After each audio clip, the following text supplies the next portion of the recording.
দেখো মুসলমান, ফেরাউনের অবস্থা দেখুন, যে ফেরাউন 300 বছর রাজত্ব করেছেন, কিন্তু এই 300 বছর রাজত্ব করার আগে তার একদিনও একটু অসুস্থতা হয়নি।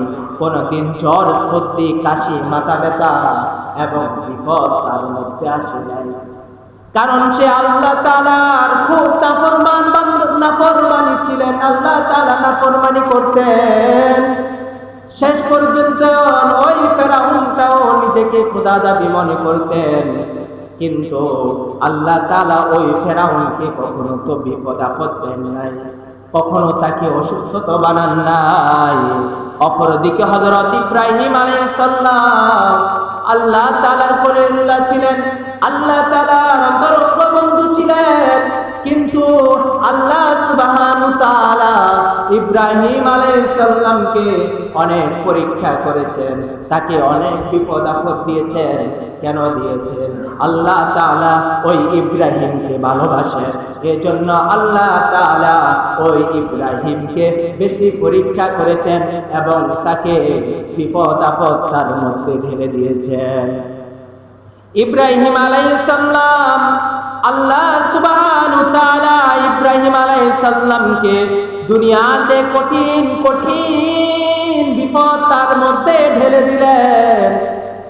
যখন তিনি শিশুকাল ছিলেন, শৈশবকালে তাকে আগুনের মধ্যে নিক্ষেপ করা হয়েছিল। এরপর যখন তিনি যৌবনে, যখন তার কোনো সন্তান ছিলেন না, তার সন্তান হয়েছিল, ওই সন্তানটার মধ্যে আল্লাহ তাআলা বিপদ ঢেলে দিলেন। আল্লাহ তাআলা ওই ঘরের মধ্যে, ইব্রাহিম আলাইহিস সালামের ঘরের মধ্যে হযরত ইসমাঈল আলাইহিস সালামকে শেষ বয়সে, বুড়া বয়সে আল্লাহ তাআলা ইব্রাহিম আলাইহিস সালামকে একটি সন্তান দিলেন। ওই সন্তান পেয়েও ইব্রাহিম আলাইহিস সালাম শান্তিতে ছিলেন না। আল্লাহ তাআলা একের পর এক ওই ইব্রাহিম আলাইহিস সালামকে বিপদ তার মধ্যে ঢেলে দিলেন। এবার মুসলমান চিন্তা করুন, কেমন ভালোবাসা আল্লাহর!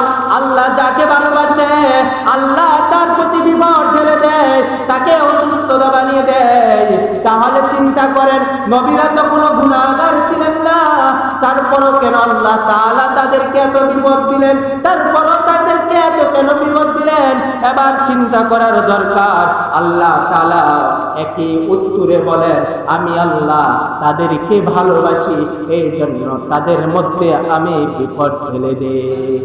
বর্তমানে আমরা এমন এক সময় উপনীত হয়েছি, এখন চারদিকে চলছে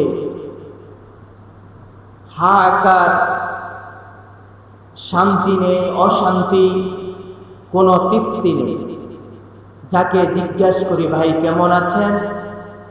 ভালো নাই, অসুস্থতা, অমুক সমস্যা, অমুক সমস্যা, এভাবে বলে। আমার শরীরের মধ্যে কোনো শান্তি নাই, অসুস্থর মধ্যে আজ অনেক দিন ভুগছি। আজ আমি আপনাদের সামনে এই অসুস্থতা এবং বিপদ আপদ সম্পর্কে যে আয়াতটি তেলাওয়াত করেছি, এই আয়াত সম্পর্কে কিছু কথা বলব। আল্লাহ সুবহানাহু তাআলা যাকে বেশি ভালোবাসেন, যাকে, যার কল্যাণ আল্লাহ তাআলা চান, আল্লাহ তাআলা তাকে বিপদ আপদ, অসুখ, অসুস্থতা তার ভিতরে দিয়ে দেয়। হাদিস শরীফের মধ্যে আছে, আল্লাহ তাআলার সুস্থতা নিয়ামত যেমন, অসুস্থতা তো একটা আল্লাহ তাআলার নিয়ামত। রাসূল করিম সাল্লাল্লাহু আলাইহি সাল্লাম হাদিস শরীফের মধ্যে বলেন, ইযা আহাব্বাল্লাহু আবাদান সাব্বা আলাইহিল বালাআ সাব্বা। রাসূল করিম সাল্লাল্লাহু আলাইহি সাল্লাম বলেন, আল্লাহ তাআলা যখন কোনো বান্দাকে ভালোবাসেন, তার উপর একের পর এক বিপদ ঢেলে দেন, তাকে সুস্থতা থেকে অসুস্থতা বানিয়ে দেন। কার কথা? রাসূল করিম সাল্লাল্লাহু আলাইহি ওয়াসাল্লামের কথা। রাসূলুল্লাহ সাল্লাল্লাহু আলাইহি ওয়াসাল্লাম বলেন, আল্লাহ তাআলা যাকে ভালোবাসেন তাকে আল্লাহ সুবহানাহু ওয়া তাআলা একের পর এক তার ভিতরে বিপদ আপদ ঢেলে দেন এবং সে অসুস্থতা থেকে তাকে আল্লাহ তাআলা অসুস্থতা বানিয়ে দেন। মোহতারাম হাজিরিন, এবার প্রশ্ন জাগে, আল্লাহ তাআলা বান্দাকে ভালোবাসেন, তাহলে বান্দাকে এত কষ্ট কেন দেন? মানুষের ভালোবাসা, যখন কোনো মানুষ যদি কেউকে ভালোবাসে তাহলে সে কখনো তাকে কষ্ট দিতে পারে না। কিন্তু আল্লাহ সুবহানাহু ওয়া তাআলা যাকে ভালোবাসেন তাকে সে কষ্ট দেয়, তাহলে এটা তো উল্টা। অর্থাৎ এই হাদিসের ভাষায় বোঝা যায় উল্টা। কারণ আল্লাহ তাআলা বান্দাকে ভালোবাসে কিন্তু তাকে কষ্টের মধ্যে রাখে। তাহলে হাদিসের ভাষাটা উল্টা। মুসলমান যদি কোনো মুসলমানকে ভালোবাসে তাহলে তাকে সে কখনো কষ্ট দিতে পারে না। আর যদি আল্লাহ সুবহানাহু ওয়া তাআলা কোন বান্দাকে ভালোবাসে, তার কল্যাণ চায়, আল্লাহ সুবহানাহু ওয়া তাআলা তাকে বিপদ তার ভিতরে ঢেলে দেন। এবং এবার আসুন, অসুস্থতা কত প্রকার? অসুস্থতা হচ্ছে দুই প্রকার। একটা হচ্ছে পাপের শাস্তি দেওয়া, আর একটা হচ্ছে নিয়ামত দেওয়া। পাপের শাস্তি কি? আল্লাহ সুবহানাহু ওয়া তাআলা সূরা সিজদার মধ্যে আল্লাহ তাআলা বলেন, অবশ্যই আমি তাদেরকে পরকালের বড় শাস্তি দেওয়ার আগে তাদেরকে দুনিয়ার মধ্যে আমি অসুস্থতা দিয়ে এবং বিপদ আপদ দিয়ে তার গুনাহগুলো মাফ করে কিয়ামতের দিনে আমি আল্লাহ তাকে পবিত্র হিসেবে জান্নাতের মধ্যে প্রবেশ করে দিব। বলেন সুবহানাল্লাহ। আল্লাহ তাআলা কি বললেন সূরা সিজদার মধ্যে? আমি তোমাদের জন্য পরকালের বড় শাস্তি দেওয়ার আগে আমি তোমাদেরকে দুনিয়ার মধ্যে কিছু শাস্তি দিব, বিপদ ঢেলে দেব, সুস্থতা থেকে অসুস্থতা বানিয়ে দিব। অর্থাৎ এই পাপের গুলো তোমাদের পাপ করার কারণে, গুনাহ করার কারণে আমি আল্লাহ তোমাকে এই অসুস্থতা দিয়ে, বিপদ আপদ দিয়ে আমি আল্লাহ তোমার পাপগুলো মাফ করে পবিত্র করে আমি আল্লাহ তোমাকে পবিত্র হিসেবে জান্নাতে প্রবেশ করাবো। সুবহানাল্লাহ। আল্লাহ তাআলা সূরা সিজদার মধ্যে বলেন। এক নাম্বার অসুস্থতা হচ্ছে পাপের শাস্তি থাকার কারণে, আল্লাহ সুবহানাহু ওয়া তাআলা কি দেন? অসুস্থতা দেন, বিপদ আপদ দেন। দুই নাম্বার হচ্ছে নিয়ামত হিসাবে আল্লাহ তাআলা অসুস্থতা এবং বিপদ আপদ দেন। এবার প্রশ্ন জাগে, অসুস্থতা, পাপের শাস্তি কোনটা আর নিয়ামত কোনটা? জাগে না প্রশ্ন? তাহলে অসুস্থতা কোনটা আমরা বুঝবো? আমাদের পাপের কারণে আল্লাহ তাআলা আমাদের উপর বিপদ তুলে দিলেন, অসুস্থতা দিলেন। আবার কোনটা বুঝবো? নিয়ামত হিসেবে আল্লাহ তাআলা আমাদেরকে বিপদ ঢেলে দিলেন, অসুস্থতা দিলেন। তাহলে এখানে বুঝার প্রশ্ন জাগে না? দুইটি কারণের মধ্যে এক নাম্বার কারণ, যদি পাপের শাস্তি থাকার কারণে সে যদি তার বিপদ আপদ আসে, অসুস্থতা হয়, তখন সে তার হাহাকার এবং সে যে আগে যে ভালো ছিল ওই ভালো থেকে সে খারাপ হয়ে যায়। বলে আমাকে না দেখে শুধু আল্লাহ তাআলা আমাকে নাকি বিপদ দেয়, আমাকে না অসুস্থতা বানায়, আর কেউ কি দেখে না? তাহলে মনে করবেন সেটা হচ্ছে আপনার নিয়ামত না। সেটা কি না? নিয়ামত না, সেটা হচ্ছে আপনার পাপের শাস্তি দিবেন। আর দুই নাম্বার হচ্ছে নিয়ামত। ধরেন আপনাকে আল্লাহ তাআলা অসুস্থ বানিয়েছেন, বিপদ ঢেলে দিলেন, আপনি আগে মসজিদে আসতেন না, আপনি অসুস্থ থাকার পরেও আপনি মসজিদে আসছেন, আল্লাহ তাআলা আপনাকে নিয়ামত হিসাবে আপনাকে এটা দিয়েছে, অসুস্থতা দিয়েছে। কারণ আপনি আগে খারাপ ছিলেন, খারাপ থেকে আপনি ভালো পথে আসতে পেরেছেন। তাহলে এটা হচ্ছে নিয়ামতের অসুস্থতা, নিয়ামতের বিপদ। তাহলে কথা বুঝছেন তো ইনশাআল্লাহ? তাহলে এক নাম্বার হচ্ছে পাপের শাস্তি। যদি বিপদ আপদ আসে, আমাদের হাহাকার, আগে নামাজ পড়তাম, বিপদ আসছে আমরা নামাজও করি না। আমরা আগে নামাজ পড়তাম, বিপদ আসছে বা অসুস্থ হয়েছে আমরা খারাপ কাজের মধ্যে লিপিবদ্ধ হয়ে যায়, তাহলে ওইটা মনে করবেন পাপের শাস্তি। আর যেটা নিয়ামত সেটা হচ্ছে আগে নামাজ পড়তেন না, আপনি অসুস্থতা হওয়ার পরে বা বিপদ আপদ আসার পরে আপনি মসজিদে আসতেন, নামাজ পড়তেন, ভালো কাজ করতেন, খারাপ কাজ থেকে বিরত থাকতেন, তাহলে আপনি মনে করবেন সেটা হচ্ছে আপনার নিয়ামতের কি অসুস্থতা এবং বিপদ। এবার আসুন আল্লাহ তাআলা যে পবিত্র কোরআনের মধ্যে বললেন, আমি যাকে বেশি ভালোবাসি তাকে আমি অসুস্থতা এবং বিপদ আপদ দিই। আল্লাহ রাসূল করিম সাল্লাল্লাহু আলাইহি ওয়াসাল্লাম একটি হাদিসের মধ্যে বললেন, দুনিয়াতে সবচেয়ে বেশি বিপদ মুখামুখি হয়েছে নবীগণ এবং যারা নবীদেরকেও অনুসরণ করতেন তারা শেষ পর্যায়ে আল্লাহর বান্দারা এবং নবীর উম্মতেরা। আল্লাহ সুবহানাহু ওয়া তাআলা পবিত্র কোরআনের মধ্যে সূরা শাসরার মধ্যে আল্লাহ তাআলা বলেন, আমি আল্লাহ যাকে বেশি ভালোবাসি তাকে বিপদ আপদ দিই, আমি আল্লাহ যাকে বেশি পছন্দ করি, যার কল্যাণ চাই, আমি আল্লাহ তাকে অসুস্থতা বানিয়ে দিই।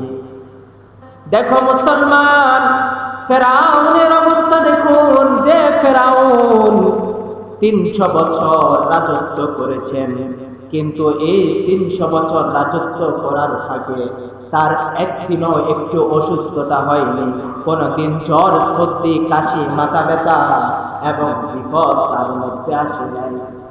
কারণ সে আল্লাহ তাআলার খুব নাফরমানি ছিলেন, আল্লাহ তাআলা নাফরমানি করতেন।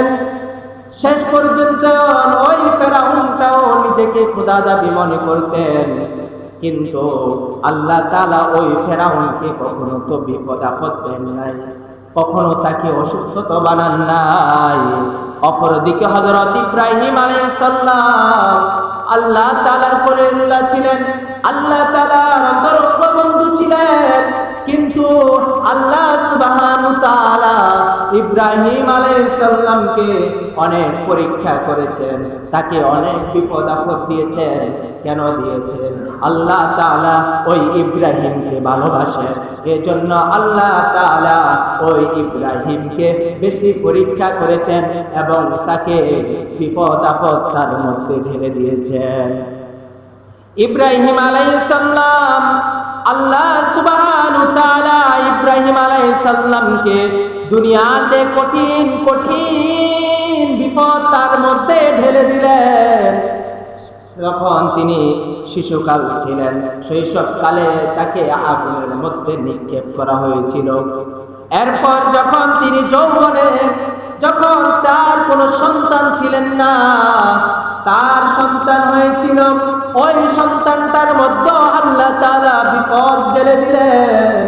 আল্লাহ তাআলা ওই ঘরের মধ্যে, ইব্রাহিম আলাইহিস সালামের ঘরের মধ্যে হযরত ইসমাঈল আলাইহিস সালামকে শেষ বয়সে, বুড়া বয়সে আল্লাহ তাআলা ইব্রাহিম আলাইহিস সালামকে একটি সন্তান দিলেন। ওই সন্তান পেয়েও ইব্রাহিম আলাইহিস সালাম শান্তিতে ছিলেন না। আল্লাহ তাআলা একের পর এক ওই ইব্রাহিম আলাইহিস সালামকে বিপদ তার মধ্যে ঢেলে দিলেন। এবার মুসলমান চিন্তা করুন, কেমন ভালোবাসা আল্লাহর! আল্লাহ যাকে ভালোবাসে আল্লাহ তার প্রতি বিপদ ঢেলে দেয়, তাকে অসুস্থতা বানিয়ে দেয়। তাহলে চিন্তা করেন, নবীরা তো কোনো গুনাহগার ছিলেন না, তারপরও কেন আল্লাহ তাআলা তাদেরকে এত বিপদ দিলেন? তারপরও তাদেরকে এত কেন বিপদ দিলেন? এবার চিন্তা করার দরকার। আল্লাহ তাআলা একই উত্তরে বলেন, আমি আল্লাহ তাদেরকে ভালোবাসি, এই জন্য তাদের মধ্যে আমি বিপদ ঢেলে দেই। আল্লাহ কি বলেন? আমি আল্লাহ তাদেরকে ভালোবাসি, এই জন্য আমি আল্লাহ তাদেরকে বিপদ তাদের মধ্যে আমি ঢেলে দেই।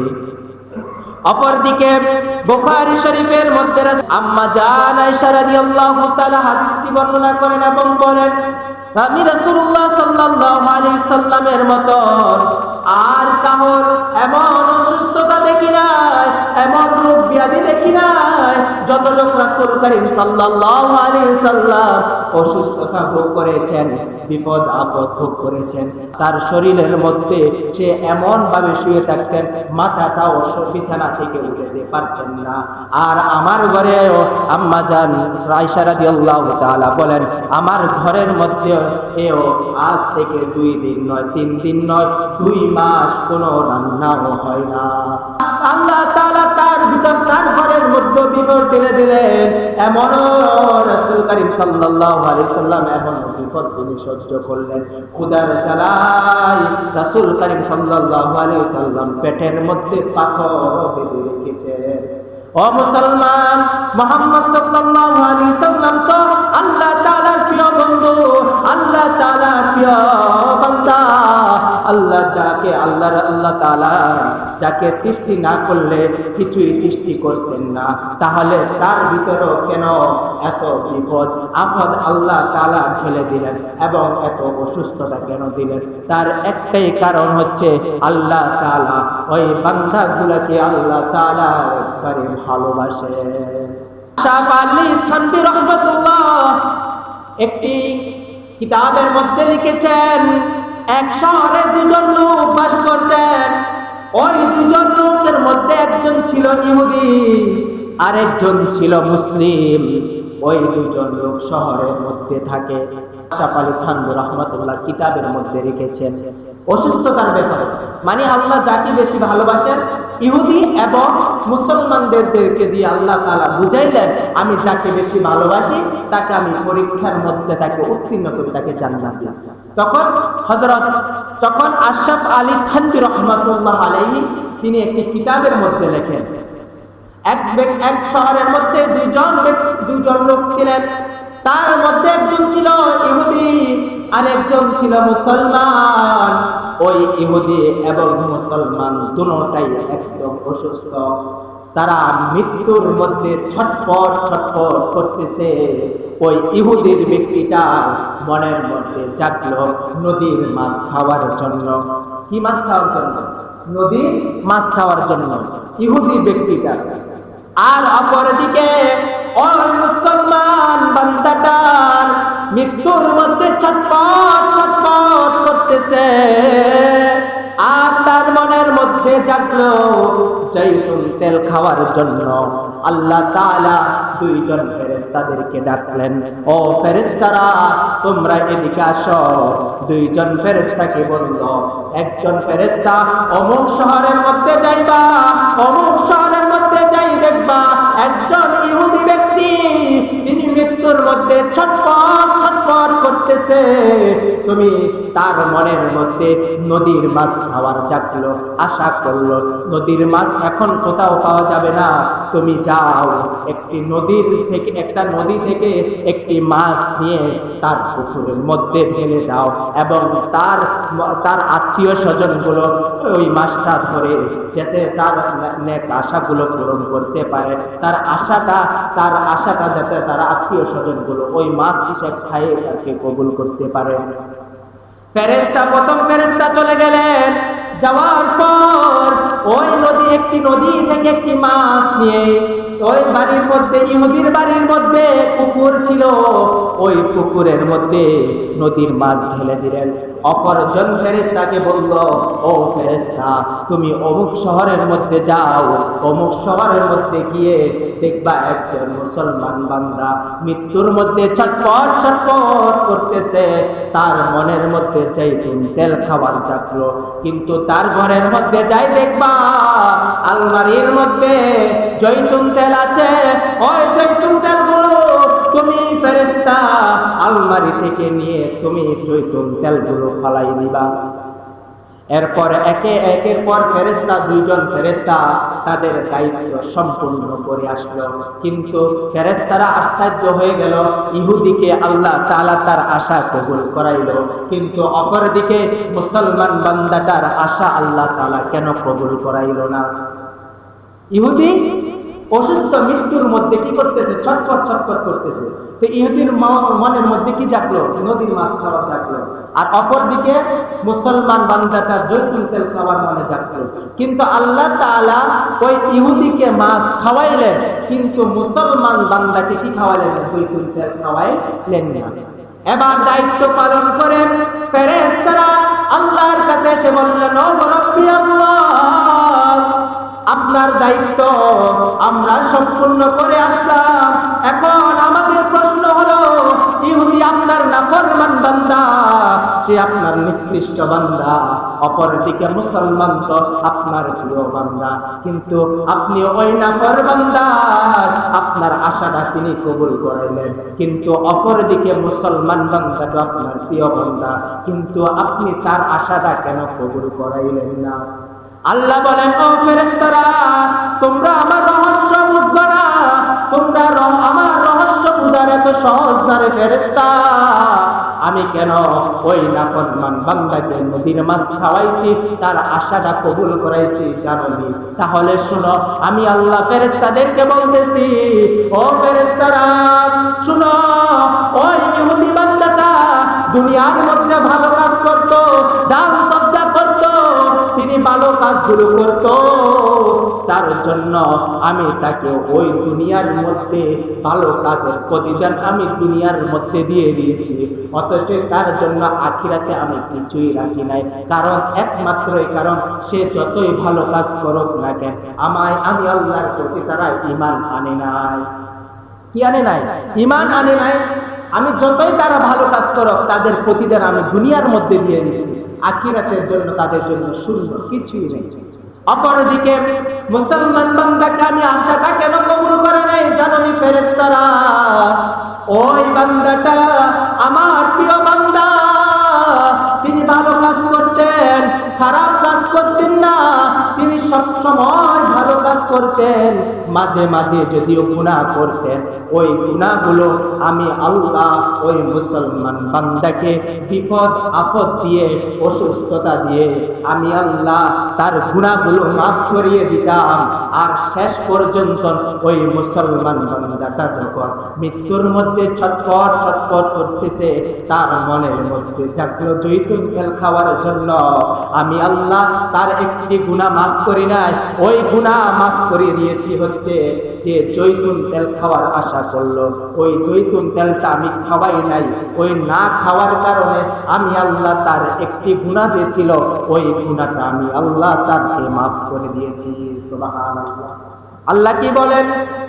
তার মনের মধ্যে জৈতুন তেল খাওয়ার জাগলো, আমি তাকে খাওয়াই নাই, তার কারণ তার গুনাহ আছে, একটি গুনাহ থাকার কারণে আমি আল্লাহ ওই জৈতুন তেল না খাওয়াইয়া, তার আশাটা পূরণ না করিয়া আমি আল্লাহ তাকে মাফ করে তাকে পবিত্র করে দিলাম। ফেরেশতাদেরকে বলে, ও ফেরেশতারা শোনো, ইহুদিটা যাবে জাহান্নামে, আর আমার প্রিয় বান্দা মুসলমান বান্দাটা আমি আল্লাহ তাকে দুনিয়া থেকে পবিত্র করে আমি আল্লাহ আমার কাছে নিয়ে আসলাম, যাও তাকে জান্নাত দিয়ে দাও। সুবহানাল্লাহ। আল্লাহ তাআলা কি বলেন? যাও দিয়ে দাও, আমার এই বান্দাটাকে আমি দুনিয়ার মধ্যে অনেক কষ্টের মধ্যে রেখেছি, বিপদ আপদ দিয়ে রেখেছি, অসুস্থতার মধ্যে রেখেছি, যাও তাকে গুনাহগুলো আমি দুনিয়া থাকতে পবিত্র করে দিয়েছি, এখন তাকে জান্নাত দিয়ে দাও। সুবহানাল্লাহ। এরপর অন্য হাদিসের মধ্যে আল্লাহ রাসূল সাল্লাল্লাহু আলাইহি সাল্লাম তিরমিজি শরীফের মধ্যে বলেন, কাল কিয়ামতের ময়দানে মানুষেরা আফসোস করবে। ওই মানুষগুলো কারা? রাসূল করিম সাল্লাল্লাহু আলাইহি সাল্লাম ইরশাদ করেন, ওই মানুষগুলো হচ্ছে যারা যারা দুনিয়ার মধ্যে কোনো বিপদ আপদ তারা সহ্য করে নাই, কখনো তার প্রতি বিপদ আসে নাই। আল্লাহ তাআলা কাল কিয়ামতের ময়দানে যারা দুনিয়ার মধ্যে বিপদ দিয়েছেন, যারা বিপদগ্রস্ত সাহায্য করেছেন, আল্লাহ তাআলা তাদেরকে ওই কিয়ামতের দিন পুরস্কার দিবেন। আর ওই মানুষগুলো আফসোস করবে, তারা হচ্ছে ওই ব্যক্তিরা যারা দুনিয়ার মধ্যে কোনো অসুস্থতা ছিলেন না এবং বিপদ আপদও ছিল না, তারা আফসোস করবে, আমাদের বিপদ আসলেন আমরা কতই ভালো হতো, যদি আমাদের অসুস্থতা হলেন আমরা কতই ভালো হইত, তাহলে তো আমরা এই কিয়ামতের ময়দানে আমরা আল্লাহর পক্ষ থেকে পুরস্কার পাইতাম। অন্য হাদিসের মধ্যে আল্লাহ রাসূল সাল্লাল্লাহু আলাইহি সাল্লাম ইরশাদ করেন, জাহান্নামীরা লক্ষণ জাহান্নামীরা যদি দেখতে চাও, এক ব্যক্তি আল্লাহ রাসূল সাল্লাল্লাহু আলাইহি সাল্লাম কাছে এসে রাসূল করিম সাল্লাল্লাহু আলাইহি সাল্লাম লোকটাকে বললেন, কোন কি জ্বর হয়েছে? ওই লোকটা বললেন, ইয়া রাসূলুল্লাহ না। এরপর বললেন, তোমার কি মাথা ব্যথা হয়েছে কখনো? তখন ওই লোকটা বলল, ইয়া রাসূলুল্লাহ না। তাহলে ওই লোকটাকে বলল, তাহলে তুমি আমার সামনে থেকে চলে যাও। লোকটা চলে গেল। এরপর আল্লাহ রাসূল করিম সাল্লাল্লাহু আলাইহি সাল্লাম বলেন, ওই ব্যক্তিটাকে বললেন, তুমি চলে যাও। তাদেরকে বলেন, ও ফেরেশতারা, তোমরা কি জাহান্নামী লোক দেখতে চাও? তখন ফেরেশতারা বলল, হ্যাঁ দেখতে চাই। তাহলে ওই লোকটার প্রতি তোমরা তাকাও। তখন রাসূল করিম সাল্লাল্লাহু আলাইহি সাল্লামকে ফেরেশতারা প্রশ্ন করলেন, ইয়া রাসূলুল্লাহ, ওই লোকটাকে কি লক্ষণ দিয়ে বুঝবো? তখন বললেন, তার কখনো নাকি বিপদ আপদ আসে নাই এবং কখনো অসুস্থতা হয় নাই, তাহলে সে জাহান্নামী। তাহলে সে কি? জাহান্নামী। অর্থাৎ বিপদ আপদ দিয়ে আল্লাহ তাআলা বান্দার গুনাহ মাফ করে দেয়। কি মাফ করে দেয়? গুনাহ মাফ করে দেয়, তাকে পবিত্র করে দেয়। আর যার গুনাহ না, যার বিপদ নাই, অসুস্থতা নাই, মনে করবেন আল্লাহ তাআলা নিকৃষ্ট বান্দা তাকে শুয়ে থাকে। মনে করবেন দুনিয়ার মধ্যে সে অনেক সুখময় আজাদ আছে, কিন্তু জান্নাতের জন্য কি? শূন্য। ওই যে বললাম, এক ইহুদি আর কি মুসলমান বান্দাটার মতো। ইহুদি অনেক ভালো কাজ করছে, প্রতিদান দুনিয়ার মধ্যে পাই গেছে, আর আমাইশের মনে জয়তে মন চাইতে হয়েছে। আর যারা আল্লাহর প্রিয় বান্দা, আল্লাহর প্রিয় বান্দাদেরকে আল্লাহ তাআলা দুনিয়ার মধ্যে কষ্টের মধ্যে রাখে, তাদের জন্য আল্লাহ তাআলা জান্নাত তাদেরকে দিয়ে দিবেন। এই জন্য আল্লাহ তাআলা দুনিয়ার মধ্যে কষ্ট রেখে পবিত্র করে তাকে মানে তার নিয়ামত ভোগ করার জন্য আল্লাহ তাআলা জান্নাত তাদেরকে দেয়। তাহলে আমরা এই হাদিস দ্বারা বুঝতে পারি কি, যারা বিপদ আপদ আসে না, অসুস্থতা হয়